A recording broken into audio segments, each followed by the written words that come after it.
मैं वो बंदा हूँ जिसने 11th में मैथ्स छोड़ दिया था क्योंकि जेन्युइनली मुझे मैथ्स से छुटकारा पाना था। बट गेस व्हाट, मेरे कैट में 92 परसेंटाइल आ गए थे क्वांट सेक्शन में। एंड आई नो ये कोई ज़्यादा नहीं है, but as a non engineer and from non maths background it's a success for me. And सिर्फ 4 मंथ्स की सेल्फ प्रिपरेशन के साथ it's a miracle.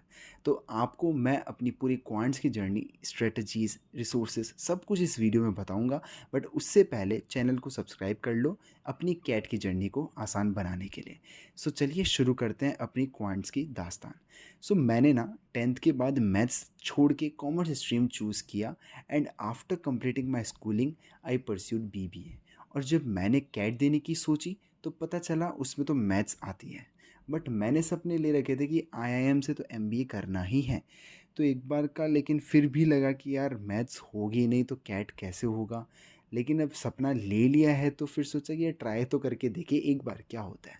So I got 92 percentile in CAT 2024 in just 4 months preparation के साथ। And ये कैसे possible हुआ जानने के लिए वीडियो को पूरा एंड तक देखना पड़ेगा। सो अब जानते हैं 5 चीज़ें जिन्होंने मेरे को बहुत ज़्यादा हेल्प किया। बट उससे पहले आपको क्रैकू के फ्री रिसोर्सेज के बारे में बताना चाहूँगा जिससे आपकी बहुत ज़्यादा हेल्प होने वाली है।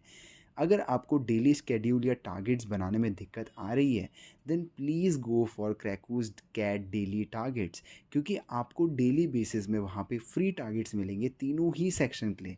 ठीक है, वहाँ पे आप डेली बेसिस पे अगर वो टारगेट्स कंप्लीट करते हैं, अपनी प्रैक्टिस अच्छे से करते हैं, तो एक सिस्टमेटिक तरीके से अपना सिलेबस कंप्लीट कर पाएंगे। साथ ही बहुत अच्छे लेवल के क्वेश्चंस प्रैक्टिस कर पाएंगे।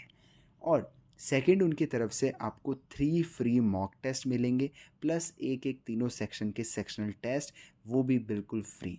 और सिर्फ इतना ही नहीं, टॉपिक वाइज भी टेस्ट अवेलेबल है जो भी फ्री ऑफ कॉस्ट है।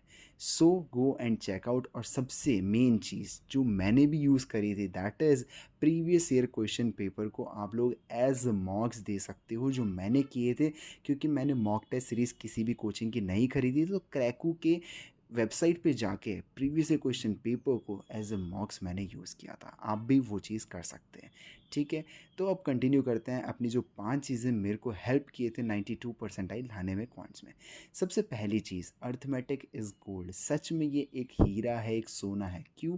क्योंकि लिटरली जितने भी मार्क्स मेरे थे कैट में, तो अर्थमेटिक से ही आए थे। क्योंकि नॉन इंजीनियर्स के लिए अर्थमेटिक बहुत इजी हो जाता है कंपेरेटिवली टू अदर टॉपिक्स। क्योंकि हमने 10 तक पढ़ी है अर्थमेटिक काफ़ी अच्छे से। ठीक है, काफ़ी बार हमने पढ़ा है। तो हमको ज़्यादा फोकस अर्थमेटिक पे करना चाहिए एट स्टार्टिंग, ताकि आपको एक मोमेंटम और स्टार्ट मिल जाए। जब वो हो जाए उसके बाद हम चलेंगे अलजेब्रा ज्योमेट्री में। ठीक है। Second is formula book. अगर आपको रिवीजन में कोई प्रॉब्लम नहीं चाहिए, या आप ये चाहते हो कि यार आराम से मेरी पढ़ाई होती रहे, मैं अपनी जो भी नई चीज़ें पढ़ रहा हूँ वो लिखता जाऊँ ताकि मेरे को याद होता जाए, वीकली मैं रिवीजन करता जाऊँ, तो आपको फार्मूला बुक बनानी बहुत ज़्यादा ज़रूरी है।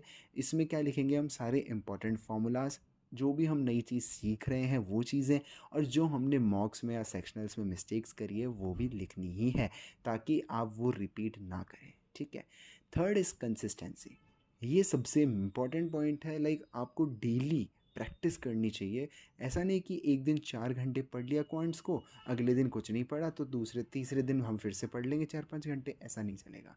आपको डेली बेसिस पे प्रैक्टिस करना पड़ेगा, ताकि एक प्रैक्टिस के साथ आप परफेक्ट बन जाओ। Now fourth point is attempt topic wise sectionals. इससे बहुत ज़्यादा हेल्प होगी आपकी। क्योंकि आपके अगर कुछ टॉपिक्स बहुत ज़्यादा वीक हो रहे हैं, बिल्कुल भी आपको बहुत ज़्यादा डाउट्स आ रहे हैं उसमें, आप इजी क्वेश्चंस भी नहीं कर पा रहे हैं, तो आपको फिर से कंसेप्चुअल अंडरस्टैंडिंग करके टॉपिक वाइज सेक्शनल्स देने होंगे, जिससे आपका वो बेस जो है उस टॉपिक के लिए स्ट्रांग हो पाएगा। लेकिन ये सब चीज़ें कब होगी? जब आप कंसेप्ट पढ़ रहे हो, जब एकदम आपकी बिगनिंग हो प्रिपरेशन की। ऐसा नहीं कि एकदम एंड में आके आप टॉपिक वाइज सेक्शनल्स दे रहे, वो कोई फ़ायदा नहीं है। एंड में फुल लेंथ मॉक टेस्ट ही देने हैं। Last point is to focus on accuracy.